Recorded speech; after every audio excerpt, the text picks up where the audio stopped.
Let's talk about Extended Producer Responsibility, EPR for short. It means waste isn't free anymore.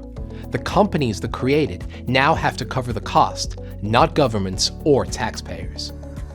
In simple terms, EPR means companies stay responsible for their products from the day they're made to the day they're recycled or disposed of. That includes covering the real cost of collection and recycling.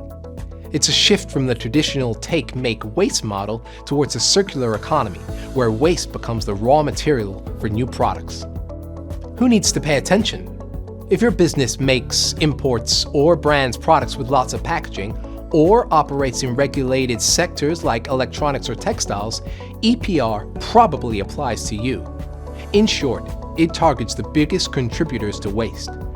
Product and packaging waste regulations are already active across Europe, growing in North America, and expanding in Asia.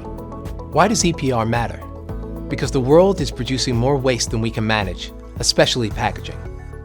Customers expect brands to step up, and governments are moving from recommendations to requirements, backed by real financial consequences. The good news? Smarter product and packaging design can actually reduce both costs and risks. What steps should you take?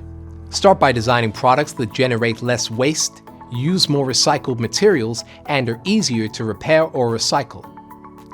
Map out your product's life cycle, check the rules in each market, and partner with recyclers early. And most importantly, track your data carefully, because proof of compliance isn't optional. SAP Solutions can help you streamline this process and stay ahead. EPR isn't just a regulation, it's an opportunity. Businesses that embrace EPR can innovate, reduce costs, and lead the way in the circular economy. Start your journey with SAP today.